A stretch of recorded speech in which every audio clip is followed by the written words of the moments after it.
Kwa jina naitwa Mwanaidi Ibrahimu Nzaro. Natoka kitongoji cha Lwame, wilaya ya Mwanga.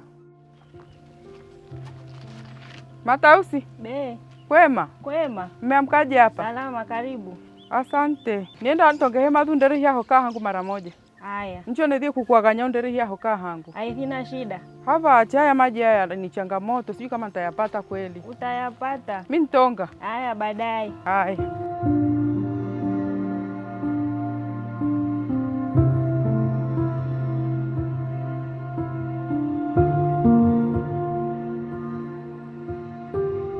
Hiki kijiji chetu kipo mwisho sana, yaani kipo nyuma ya wilaya. Ina maana tupo porini. Kiukweli kitongoji chetu hiki tulikuwa tuna shida ya maji sana. Tukausikia mradi wa nyumba ya Mungu kuwa utakuja ndani ya miaka 30. Tulikuwa tunateseka sana. Tulikuwa tunahemea maji kwenda huko Ibwejewa. Tunabeba madumu kichwani, ikafikia mahali tukanunua punda, tukatengeneza mikokoteni, tukawa tunahemea na punda.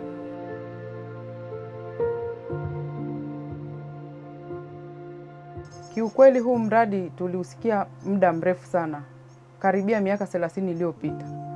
Lakini tunamshukuru Mwenyezi Mungu tumepata maji.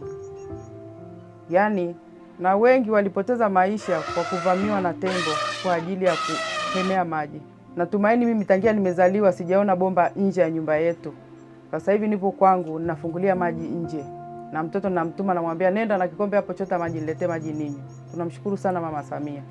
Sasa hivi tunaishi kwa amani kabisa. Yaani siku moja nakumbuka tulienda kuchota maji, nilikuwa nimebeba madumu, yalinishinda nikayatupa chini. Niliona mtu amenikatiza mbele, nikajua labda ni mtu anataka kutuvamia, nikaacha. Ile ninataka kuingia porini kidogo tu, nakutana na tembo. Yaani nikikumbuka hicho kigerito dindishwe ni tembo. Nithia aminitiki ubuntahia madhinte. Tofauti na mwanzoni kunitoki na dindika hovyo hovyo. Vacheto dindike mpaka tukadindika peku.